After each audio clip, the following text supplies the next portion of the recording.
안녕하십니까. AI 취업 전문가 최준영입니다. 이번 시간에는 AI 자소서 분석기 전략 특강을 진행해 보도록 하겠습니다. 네, AI 자소서 여러분들 이전 시간에 제가 간단히 소개를 해드렸는데요. AI 자소서 분석기는 여러분들의 자소서를 채용 담당자가 직접 하나하나 검토하지 않고 자소서 분석기에 맡겨서 소팅된 그런 자소서를 바탕으로 이제 채용 담당자들이 분석한다라고 보시면 되겠습니다. 그래서 그 채용 담당자들에게는 굉장히 그 업무 시간을 줄여주는 유용한 툴이기도 하지만 여러분들에게는 또 새로운 관문이 생긴 거나 다름이 없습니다. 그래서 이 자소서 분석기를 여러분들이 어떻게 극복할 수 있을지, 그리고 AI 자소서 분석기에 최적화된 자기소개서를 만들 수 있을지 지금 이 시간을 통해서 살펴보도록 하겠습니다. 총 3파트로 구성이 되어 있는데요. AI 자소서 분석기 종류와 특성, 그리고 자소서 분석기의 평가 기준, 그리고 맺으며 이렇게 3가지를 각각 10분에서 20분 정도 살펴보는 그런 시간을 갖도록 하겠습니다. 먼저 AI 자소서 분석기 종류와 특성에 대해서 알아볼 건데요. 가장 차이가 있다면 아까 제가 소개를 해드렸듯이 자소서 분석기는 굉장히 빠른 데 비해서 채용 담당자들은 굉장히 느립니다. 그래서 이런 것들이 가장 큰 차이라고 할 수 있는데요. 채용 담당자가 건당 2.5분을 이제 분석한다고 하는데요. 여러분들이 느끼기에는 너무나 적은 시간이죠. 내 자소서를 2.5분으로 판단할 수 있다고? 라고 하면서 분노를 하시는 분들도 계실 건데요. 평균이기 때문에 그렇게 좀 생각을 해보시면 좋을 것 같고, 이걸 한번 계산을 해봤습니다. 1만 명의 자소서를 분석한다라고 예를 들었을 때 채용 담당자 10명이 투입해가지고 8시간 동안 계속 분석을 한다면 일주일이라는 시간을 자소서 분석에만 그 시간을 투입할 수밖에 없다는 점. 그래서 여러분들 이 자소서 분석기를 도입해서 하루 만에 끝내버려야지 하면서 도입하는 경우들이 많습니다. 하지만 이 과정에서 여러분들 한번 생각을 해보면 여러분들 아침과 점심 그리고 저녁 때 여러분들 컨디션은 어떤가요? 다 다르죠. 여러분들 아침에 이렇게 상쾌하게 딱 일어났을 때 커피를 한 잔 딱 마시면서의 그 기분, 그리고 출근해가지고 이 상급자한테 상사분한테 욕을 얻어먹고 이렇게 일을 할 때의 컨디션 상당히 다르겠죠. 그러나 이런 상황 속에서 자소서의 평가 기준들도 들쑥날쑥할 수밖에 없다는 겁니다. 하지만 이 자소서 분석기가 도입된다면 여러분들 어떨까요? 여러분들의 그런 자소서 내용을 일관적으로 동일한 컨디션으로 처음부터 끝까지 다 분석을 할 수 있다는 점에서 굉장히 여러분들한테 또 도움이 될 수 있는 부분들도 충분히 있다라는 점 기억해 두시면 좋겠고요. 채용 담당자와 AI의 결정적인 차이점에 대해서 좀 살펴보겠습니다. 가장 큰 차이점이라고 보이는 것을 제가 이 표로 그림으로 이렇게 정리를 해봤는데요. 가장 먼저 채용 담당자의 특징으로 제가 보이는 것이 문장 중심으로 또는 문맥 중심으로 자소서를 분석한다는 겁니다. 우리가 주어와 수어 관계를 굉장히 중요하게 여기잖아요. 그 이유가 왜 그럴까요? 네, 당연히 우리는 문장 단위로 이렇게 분석을 하기 때문에 주어와 수어에 대한 그런 중요성은 이루 말할 필요가 없겠죠. 그리고 문맥에 대한 그런 흐름들도 굉장히 중요하게 여기는 것들도 바로 문장과 문맥 중심으로 사람은 자소서를 분석한다는 점을 여러분들이 기억하실 필요가 있고요. 그 다음에 두 번째입니다. 스토리 중심이죠. 여러분들 기승전결 또는 그 각자 사람들이 좋아하는 스토리 라인들이 존재합니다. 그래서 저 같은 경우에도 굉장히 다양한 지원자들의 자소서를 보겠죠. 보다 보면 이거는 정말 문장이 죽인다. 이 스토리가 너무 내 마음에 콱콱 와닿는다. 이런 자소서들이 있습니다.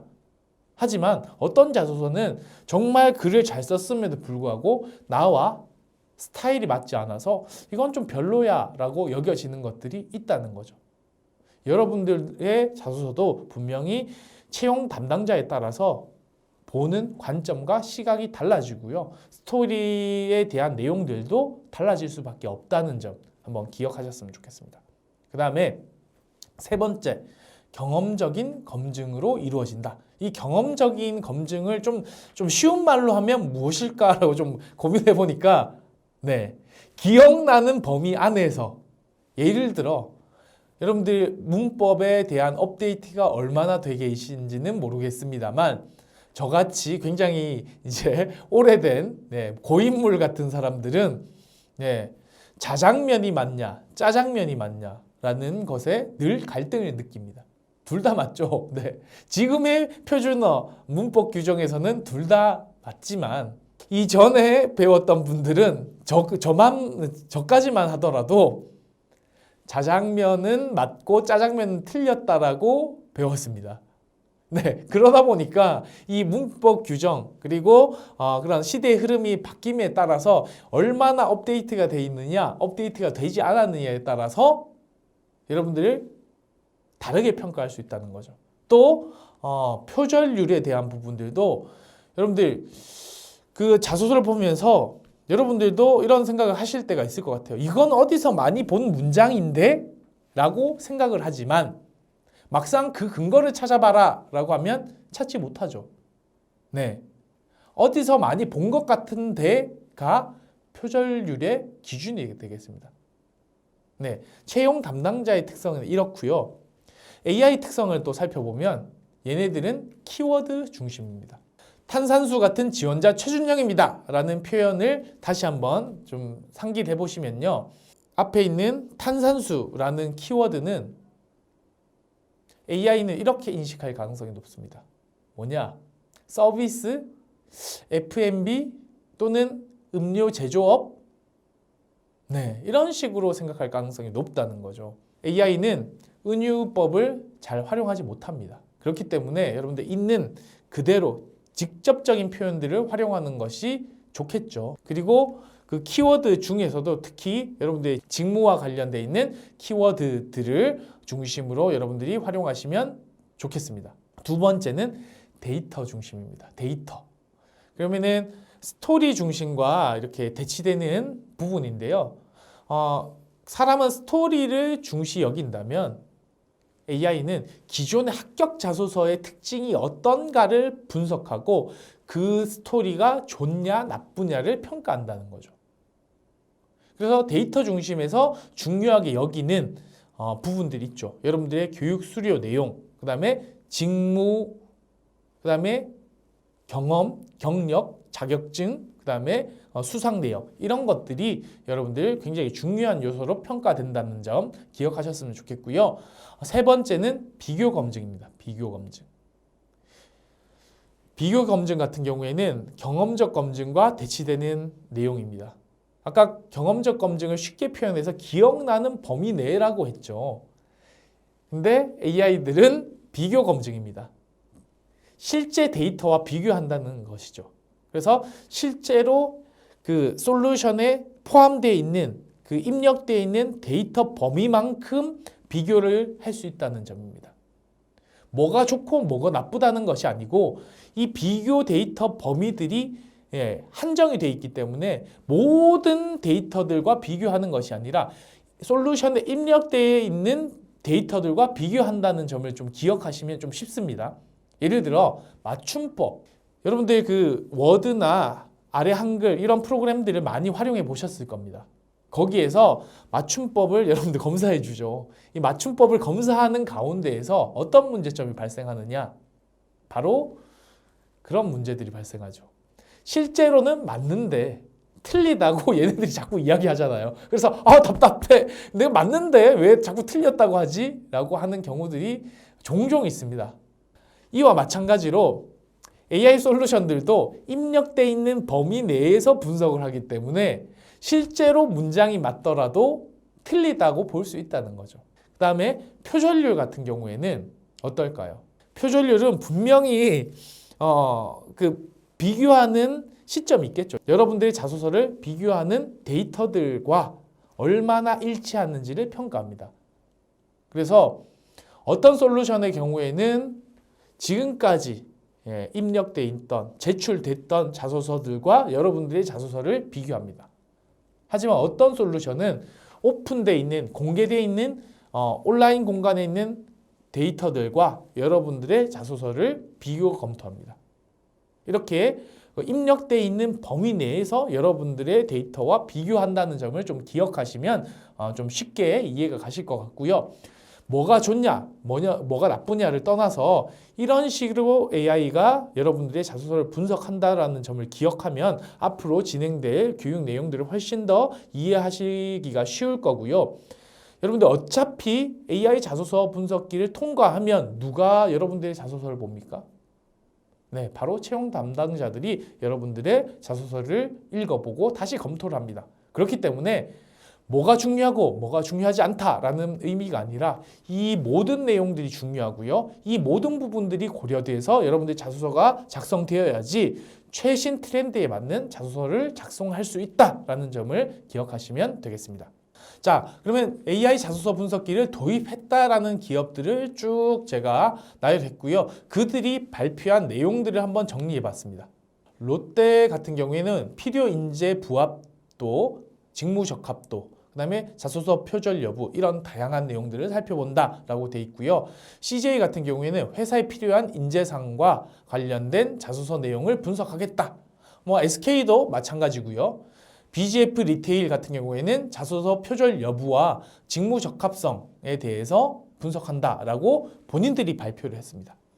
실제로 롯데와 BGF 리테일이 좀 비슷하죠. 네, 비슷한 이유는 같은 솔루션을 사용하고 있기 때문입니다.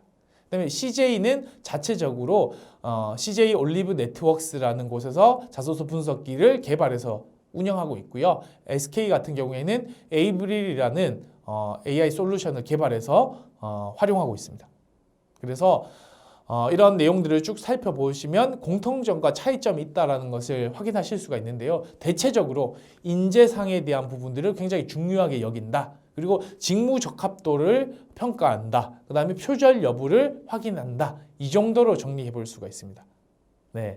근데 이거보다 더 세밀하게 들어가 보면 AI 솔루션에 대해서 어떻게 대응할 것인가, 그리고 AI 솔루션에 대한 충분한 최적화가 이루어지면 자연스럽게 채용 담당자들도 좋아할 수밖에 없는 자소서가 되겠구나라는 부분들을 확인할 수가 있습니다. 네.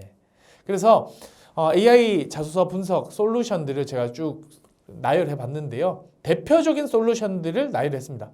지금은 더 많은 솔루션들이 개발 진행 중이고 일부 출시된 것들도 있을 것입니다. 하지만 요 네 가지가 가장 많이 활용되고 있는 솔루션들인데요. 먼저 카피킬러 HR.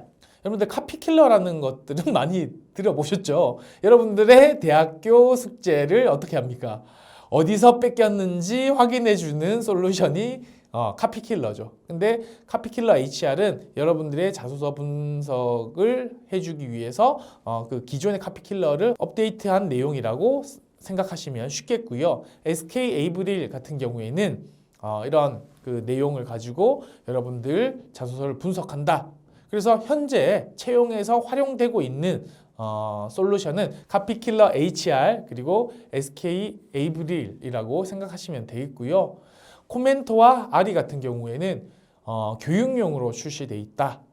그래서 여러분들 자소서를 스스로 이게 잘 썼는지 못 썼는지 판단하기 어려울 때 이런 솔루션의 판단을 받는 것들도 굉장히 큰 도움이 되겠다라고 해서 제가 이렇게 소개를 해드렸고요. 아리 플러스 같은 경우에 여기서는 아리라고 표현이 되어 있지만 아리 플러스가 정식 명칭이더라고요. 그래서 아리 플러스 같은 경우에는 교육용으로도 개발이 되어 있지만 현재 일부 기업과 기관에서 채용에 도입해서 활용하고 있다라는 정보들도 있습니다. 그래서 그 채용에 활용되는 만큼 신뢰도가 높겠죠. 그래서 이런 솔루션들을 활용해서 여러분들이 자소서를 업데이트하는 것도 적극적으로 추천드린다라고 제가 전해드리고 싶습니다. 네. 그러면 각각 솔루션의 세부 내용들을 좀 살펴볼 텐데요. 먼저 카피킬러 HR입니다. 카피킬러 HR은 국내에서 가장 많이 활용되고 있는 자소서 분석기이기 때문에 여러분들 좀 깊이 있게 살펴보시면 도움이 될 겁니다. 먼저 기본 결함 검사입니다. 기본 결함 검사 딱 느낌이 오시죠? 여러분들 자주 하는 오타, 그 다음에 기업명 오기제, 그 컨트롤 C, 컨트롤 V 하다가 뭐 합니까? 반복 문장이 생기죠. 이런 것들을 체크해서 감점을 주는 도구라고 생각하시면 되겠습니다. 그 다음에 두 번째, 블라인드 체크입니다. 특히 블라인드 채용에서 많이 여러분들의 개인의 그런 그 학교 그리고 학벌 또는 부모님들의 직업 이런 것들을 기록하지 마라, 자소서에 적지 마라 라고 많이들 이야기하는데요. 이렇게 그런 내용들을 자동적으로 분석해서 감점과 함께 블라인드 처리를 해주는 그런 기능입니다. 예를 들어서 이렇게 우회하는 분들도 계시거든요. 자기의 대학교를 좀 우회적으로 알리고 싶은 대학교들 있죠. 특히 관악구에 있는 그런 대학교들, 내가 그런 대학교 출신이다 라고 하면 사실 저도 공개하고 싶을 것 같아요. 그래서 관악구에 있는 대학교를 졸업했으며 라고 표현하더라도 어떻게 된다? 블라인드 체커에 확인이 되고 감점 처리가 된다는 거. 그리고 부모님의 직업을 굳이 알릴 필요가 없지만 알리고 싶은 직업들도 있죠. 그래서 대학에서 이렇게 모 대학에서 교수님으로 활동하고 계십니다라고 하면 당연히 체크가 되는 것은 당연하겠고요. 학생들에게 교육을 하는 또는 학생들을 가르치는 교편을 잡고 있는 뭐 이런 표현들을 활용하셔도 블라인드 체커에 걸리고 감점 처리가 된다는 거. 자, 그렇다면 그 쓰지 말라라는 거 그리고 체크하지 말라라는 것들을 하지 않아야 된다라는 것은 너무나 당연한 사실이겠죠. 그다음 표절 검사입니다. 표절 검사 같은 경우에는 여러분들의 자소서를 공개되어 있는 60억 건의 데이터들과 비교해서 표절의 정도를 파악하게 되어 있습니다. 당연히 퍼센트로 그 분석이 되고요. 여러분들이 특히 주의하실 점은 오픈되어 있는 자소서, 특히 뭐 자코리아나 사람인과 같은 취업 포털에 있는 자소서를 참고해서 작성하시면 어떻게 될까요? 굉장히 치명적인 점수를 받을 가능성이 큽니다. 그래서 표절률을 적게 받는 것도 중요하지만 여러분들 이렇게 공개되어 있는 자소서들을 보고 참고했을 경우에 굉장히 큰 문제가 발생할 수 있다는 점 기억하시고 자소서를 작성하시면 좋겠습니다. 그리고 직무적합도 어디서 많이 들어보셨죠? 네, 바로 NCS에 관련되어 있는 내용인데요. NCS 사이트에 가시면 여러분들 직무와 관련되어 있는 자료들이 굉장히 많이 업데이트가 되어 있습니다. 그 내용을 참고하셔서 자소서를 적으면 도움이 될까요? 안 될까요? 도움이 되겠죠. 실제로 직무 적합도를 판단하는데 NCS 사이트 정보를 활용하고 있다라고 카피킬러에서 밝히고 있습니다. 네, 두 번째는 직업기초 능력이죠. 이것도 어디에서 많이 들어보셨죠? 네, NCS. 이 두 가지는 바로 NCS 사이트에서 여러분들 확인하시고 자기의 그런 지원하는 직무에 맞춰서 직무 적합도, 그 다음에 직업 기초 능력에 적합한 용어들을, 키워드들을 활용하셔서 적용하시면 되겠습니다. 그 다음에 AI 평가입니다. AI 평가 같은 경우에는 여러분들의 그런 교육 수료 내용, 자소서에 관련돼 있는 포함되어 있는 경력, 경험사항, 그 다음에 자격증, 그 다음에 수상 내역 이런 것들을 여러분들이 중심으로 평가를 한다라는 거 기억하시면 좋겠습니다. 그래서 기존의 자소서에서 좋게 평가되었던 내용들을 AI가 딥러닝 기술로 공부를 해서 여러분들의 자소서를 분석하니까요. 이게 지금은 제가 말씀드린 내용이지만 앞으로 업데이트가 되는 과정 속에서 또 굉장히 많이 달라질 수 있다는 거 참고하셨으면 좋겠습니다. 그리고 여러분들의 자소서 분석 내용이 이런 식으로 평가가 된다는 거. 그래서 결함수, 표절률, 직무 적합도, AI 주목도 이런 것들로 평가가 됩니다. 특히 이 결함수, 여러분 오타 낸 것이 뭐 그렇게 큰 문제겠습니까? 하지만 굉장히 큰 문제가 될 수 있습니다. 일부 취업 전문가분들이 자소서 분석기는 그리 중요하지 않다라고 이야기하십니다. 근데 그게 맞을까요? 여러분들 애써서 기업이 돈 내서 이걸 분석을 했는데 중요하지 않다? 말이 안 됩니다. 지금 여러분들이 보시고 있는 이 화면이 면접관들이 보고 있는 화면입니다. 근데 A라는 지원자와 B라는 지원자가 있다고 쳐보세요. A는 거의 A와 B와 거의 차이가 없을 정도로 동일한 스펙과 능력과 면접에 대한 태도 이런 것들이 보여집니다. 그러면 면접관이 둘 중에 하나를 굳이 뽑아야 된다면 어떤 사람을 뽑을까요? 여기에서 차이가 하나가 있습니다. 결함수에서 한 명은 8개고 한 명은 10개예요. 나머지 동일한 조건이라고 생각하면 왠지 면접관의 시선은 결함수가 8개인 친구로 가겠죠. 그렇기 때문에 여러분들 항상 자소서 분석기가 자소서를 못 쓴 사람들을 잘라낸다, 탈락시킨다 라고 생각하지 마시고 이게 결국은 면접에 활용된다 라고 생각을 하시고 AI 최적화에 신경을 쓰셔야 된다는 거 여러분들이 기억하시기 바랍니다. 그리고 표절률, 직무 적합도, AI 주목도 이런 것들이 아까 봤던 내용들을 종합적으로 분석해서 평가를 내리는 내용이다 라고 생각하시면 되겠고요. 다른 솔루션, 에이브릴, SK에서 활용하고 있는 에이브릴은 어떤가 좀 살펴보면 직무 적합도 평가 엔진, 왠지 아까 카피킬러에서 봤던 것 같지 않아요? 네, NCS. 여기에 글씨가 작아서 보이시지는 않겠지만 NCS의 그 자료들을 참고해서 분석한다라고 되어 있습니다. 한마디로 아까 카피킬러와 유사한 기능이다라고 생각하시면 됩니다. 그다음에 문서 단위 평가 엔진. 이것은 뭘까요? 표절률을 체크하겠다는 겁니다. 그런데 카피킬러 HR과 에이브릴의 차이점이 있겠죠. 카피킬러는 쌓아놓은, 축적해놓은 데이터들이 굉장히 많습니다. 하지만 에이브릴 같은 경우에는 많을까요? 적을까요? 네. 그래서 기존에 제출돼 있던 그런 자소서 내용 중에서 여러분들의 표절률의 적합도, 그 다음에 같은 기수에서 지원한 자소서와의 상호 표절률 평가 이런 것들이 진행된다라는 점 기억하시고요. 또 여러분들의 자소서 내용만으로도 여러분들의 성향, 성격, 그래서 그 여러분들의 성향이 내가 지원한 직무와 맞냐 틀리냐를 분석하기도 합니다. 그래서 이런 부분을 참고하셔서 SK 계열사에 지원하시는 분들은 그 자소서를 작성하시는 것이 좋겠죠. 네. 그리고 실제 AI 자소서 분석기 검사 프로세스 결과입니다. 이렇게 키워드들도 분석을 하고요. 그 다음에 여러분들의 그런 작성 내용들도 평가하고요. 네. 이 각각의 노력 수준, 난이도, 성취 수준, 그리고 의지와 끈기 이런 것들까지 분석한다. 그래서 그런 내용이 어떤 문장에 반영되어 있는지 이런 것들을 평가하니까요. 이런 기준 기억해 두셨다가 내 자소서가 어떻게 평가될 것인지를 예측하시고 자소서를 작성하시면 도움이 되겠죠. 네. 다음은 AI 자소서 분석기 평가 기준입니다. 아까 살펴보셨던 그 평가 기준들을 보다 정확한 관점에서 바라볼 필요가 있겠죠. 그래서 제가 준비했는데요. AI 자소서 분석기 내용을 좀 깊이 있게 살펴보면 결국은 이 두 가지입니다.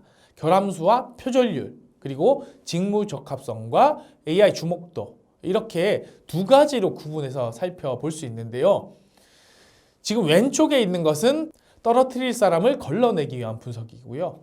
오른쪽에 있는 것은 뽑을 사람을 걸러내기 위한 분석이라고 보시면 되겠습니다.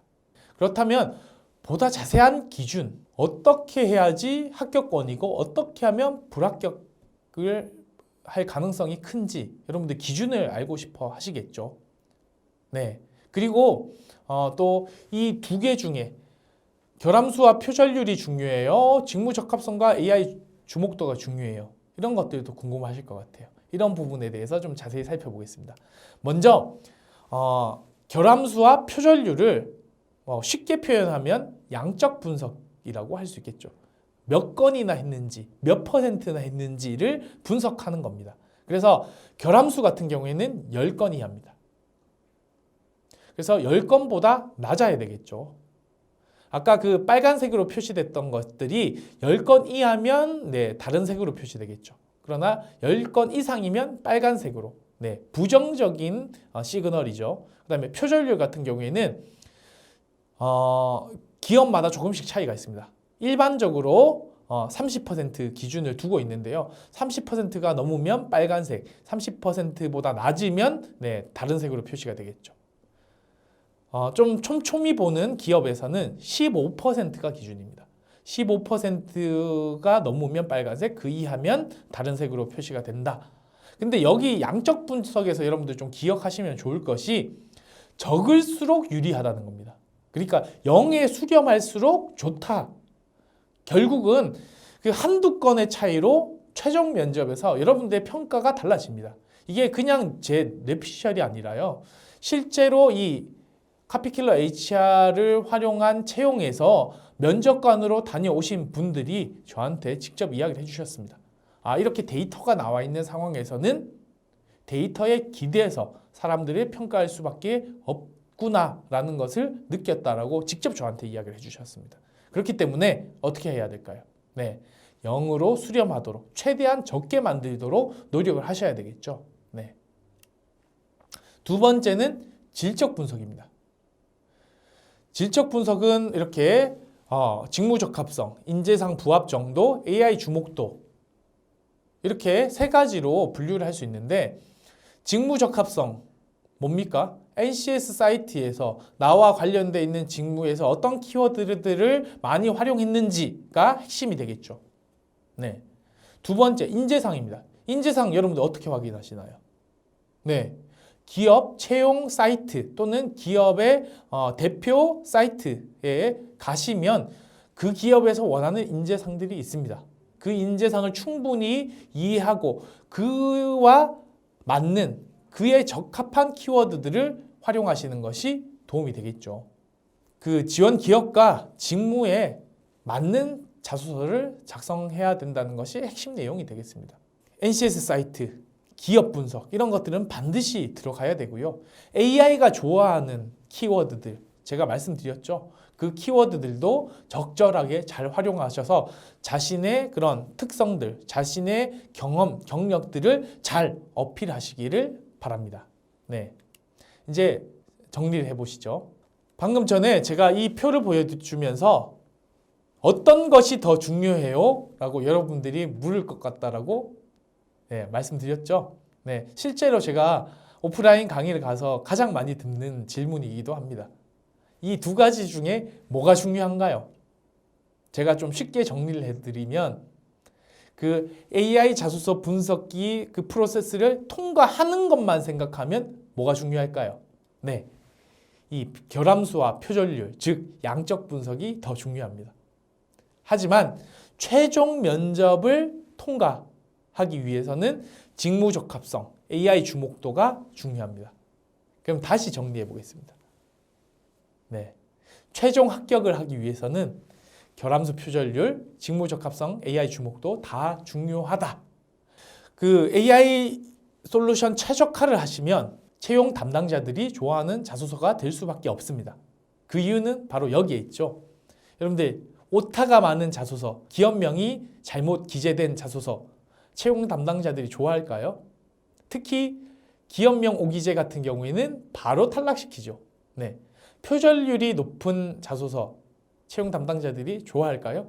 굳이 AI 솔루션을 쓰지 않는다고 하더라도 표절률 검사는 각각의 기관에서 다 하고 있습니다. 당연히 떨어질 확률이 높겠죠. 직무 적합성, 그리고 AI 주목도에서 그 채용 담당자의 시점을 충분히 반영해서 딥러닝 기술로 AI들이 공부를 했기 때문에 채용 담당자들의 시각을 최대한 반영하고 있다는 점에서 AI 자소서 분석기에서 좋은 점수를 받았다면 당연히 여러분들 최종 면접에서도 좋은 평가를 받을 가능성이 자연스럽게 높아진다는 거 여러분들 기억하셨으면 좋겠고요. 오늘 이 시간 이렇게 집중을 해주셔서 감사드리고요. 또 다른 기회에 여러분들 직접 만나 뵙고 이야기할 수 있는 시간이 있었으면 하는 마음을 갖고 이 시간 마무리하겠습니다. 여러분들 고생하셨습니다. 안녕.